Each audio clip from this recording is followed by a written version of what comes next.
I call this meeting of the Standing Committee of Finance and Economic Affairs to order. We are meeting here today to resume public hearings on pre-budget consultations 2024. We will now hear from Nina Deeb. Good morning, Chair and committee members.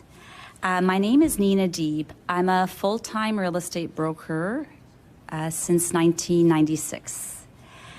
Government has an opportunity to address the concerns of the people of Ontario through funding. The federal government has allocated $117.5 billion specifically for housing. Housing is provincial jurisdiction. Ontario must ensure this funding is being downloaded to those that have the responsibility to build, retain, and repair Ontario's deeply affordable housing stock. The recipients of this funding must only be the people of Ontario or municipalities. This taxpayer funding is being captured by pension funds, financial landlords, and real estate investment trusts. Municipalities are seeking financial relief from the province. Some of the financial shortfalls they're experiencing are a direct result of provincial legislation.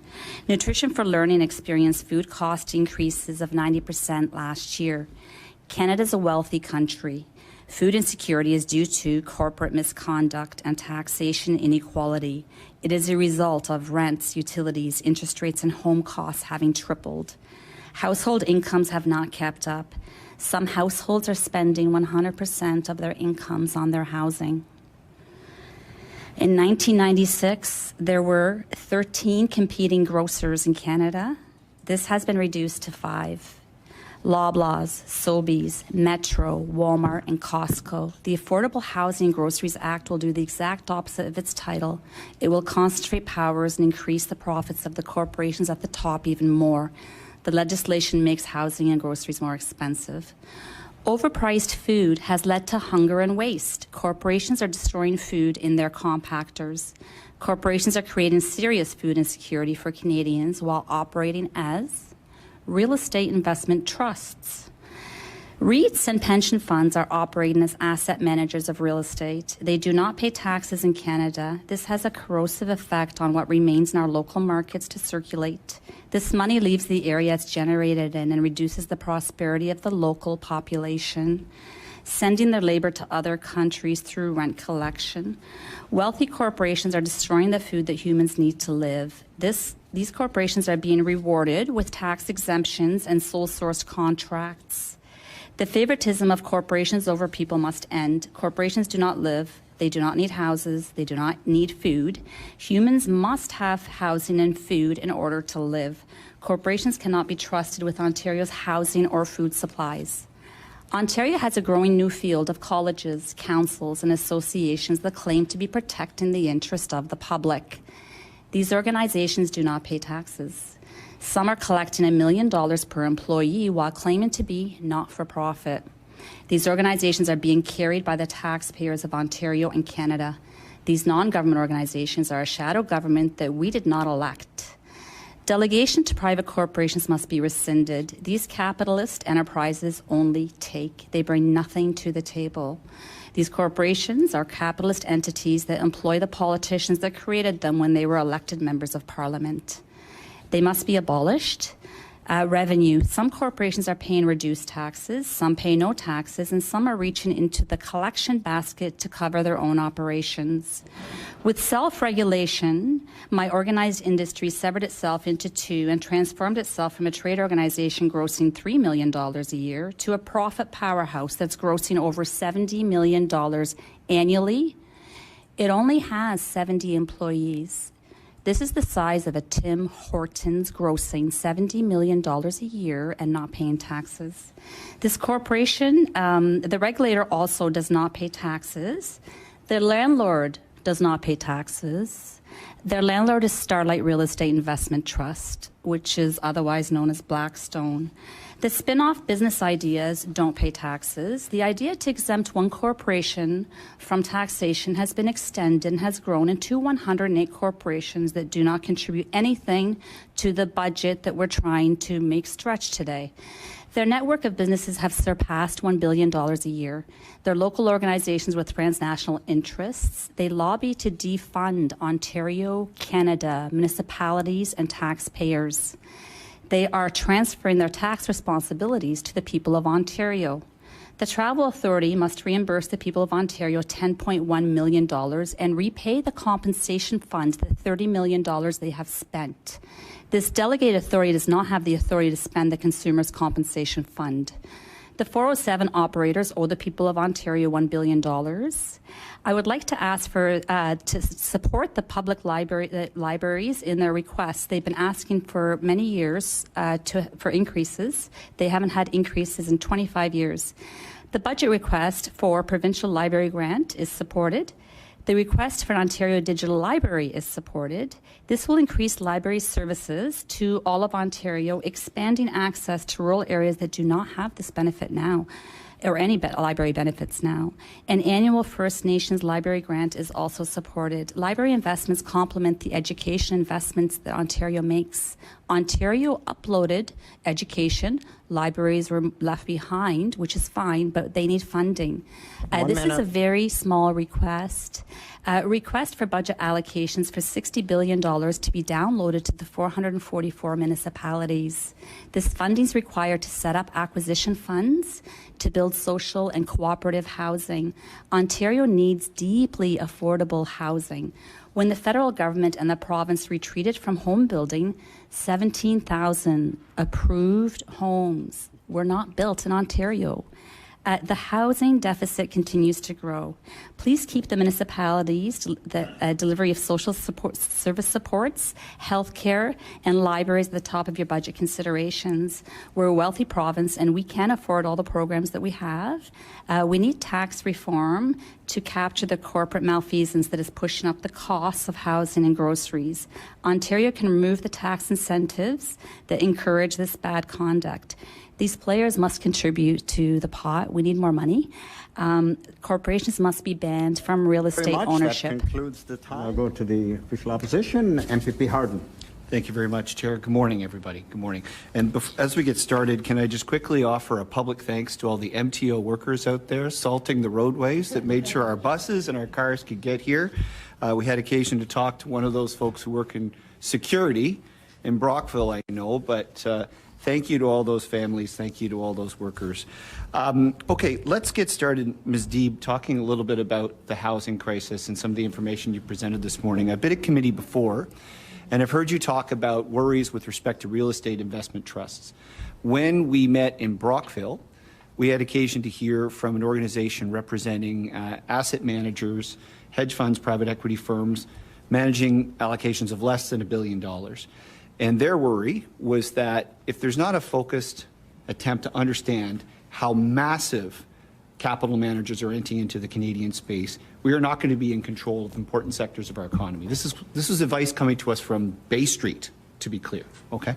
So one of the things I noticed, and it's a company you've mentioned in the past, Blackstone, has made a big buy in Toronto, taking up a $3.5 billion play in Tricor, which, as was pointed out when we brought this up in Brockville, has a significant imprint in American housing, but it also has significant ownership in Toronto real estate housing, in particular modest income and low income rental. So what we heard yesterday from the Alliance to End Homelessness in Ottawa is that for every 1 unit of affordable housing we're building in our economy, we are losing 7, just because the nature of housing, the cost of rent, at the moment is $2,000 a month in our city in Ottawa. It's even higher in places like Toronto. I'd be interested to know in this area what rent looks like now compared to 4 or 5 years ago. The cost of a house has doubled since this government came to power first in 2018 to now. So I'm worried about the activity of real estate investment trusts because I'm aware of the fact that one country, Denmark, had to pass a specific law, which lawmakers in that country called the Blackstone Law, that was basically targeted towards huge acquisitions of multiple apartment buildings that forbade rent increases for 5 years when big acquisitions like that happened, so rents weren't driven up. In some cases in that country, rents went up 250%.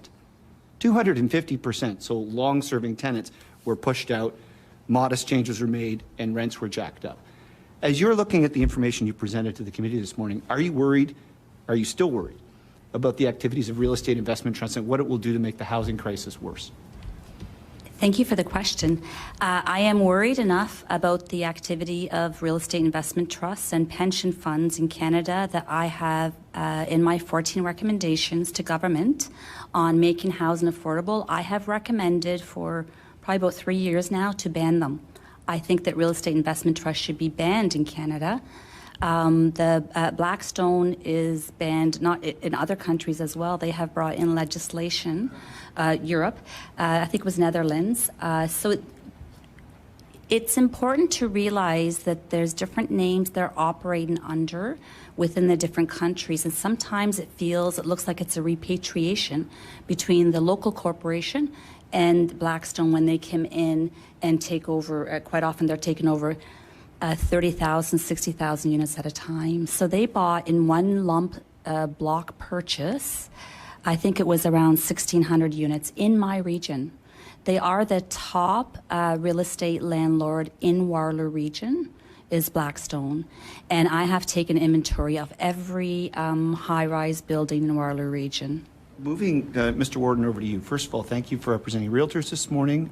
I can totally sympathize with what you're talking about in how difficult it is in the current environment. But I was also intrigued by what you said about the landlord-tenant board. I'm hearing it from renters, I'm hearing it from small landlords, and it seems to be the only people who are happy with the status quo are the large real estate investment trusts that are very happy if there are long delays because tenants won't file complaints and they'll simply move out if they're incentivized to do so with a cash payout or if they just give up. We literally have a case that we're working on right now in our office where elderly tenants of an apartment building that was recently bought by a REIT have had their power shut off. And we've had to call Ottawa bylaw into the site to make sure the power is restored. So just aggressive tactics to incentivize people who won't move out if they're given financial incentives to do so in situations like, I believe, unlawful situations.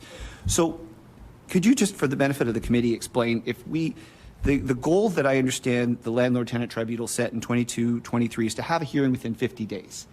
The goal previous to that, 2 years previous to that, was 25 days. So could you just, from the standpoint of a realtor, whether one's in the ownership market or in the rental market, or you're a small landlord trying to operate a successful rental property, how important is it to make sure that people can get ready access to a complaint, be they a landlord or a tenant? Thank you for the question. I couldn't agree with you more. There's cases of bad actors on both sides, and I think that having access to a situation where, in a timely fashion, we're hearing up to 6 months at the tribunal right now. But we certainly do need more due process, don't we? 100%. To make sure that if it's a landlord, if a tenant has a they shouldn't be waiting for 6 months. That makes zero sense. So 40 adjudicators is great. It would be great, Chair, just for the record, if it couldn't only be online. Because people for whom the internet is not their strategy, they need an in-person hearing to have access to justice, whether they're a landlord or a tenant. Thank you. Thank you very much. We'll now go to the independent MPP Collard. Thank you, Chair. I'll continue with you, Mr. Warden, because you did speak about the need to reform the Ontario Land Tribunal, and I totally agree, and most of our tribunals have backlog that have negative impacts on the lives of everybody. It's costing the system money, it's costing people a lot of anguish, and mental health issues arise from that.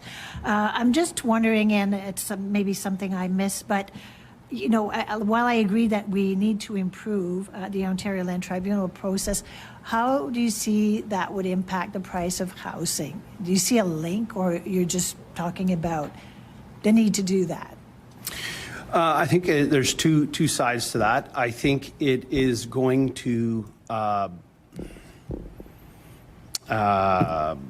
think it would prevent the large corporations that are buying these big buildings and doing these mass evictions.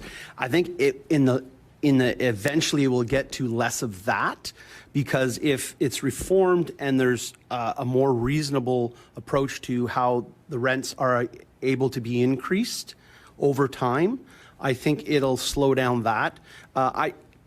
It probably will put the rents up higher, but the fact of the matter is it's costing everybody more to live, including landlords. Ms. Steve, did you want to react to that? I saw you taking notes. About the OLT? Yeah. Well, we would have quicker builds and we would have less time. Time is money. So if we could have some reform to the Ontario Land Tribunal, but one of the best things that we could do is we need more adjudicators. So the Ontario Tribunal Watch has been publishing for about 6 years now that the tribunal, the adjudicators positions are being left open, and it was taken 8 months for a landlord and tenant hearing. The last number I got from my client, it took them 8 months to get a hearing.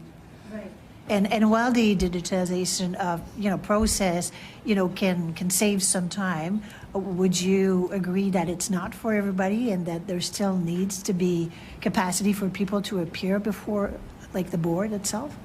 Absolutely. In-person hearings must always exist. Like it's fantastic that we have the privilege of having digital, electronic, but in-person is always more effective. I drove here 5.5 hours today, all night, so that I could appear in person. There's a reason I do that. It's definitely more effective. So I've proven that point, I think. Concludes the time for this panel. So we want to thank all the presenters in this panel for the time you took to prepare and the great way you presented it to us. So thank you very much. I'm sure it will be a great assistance.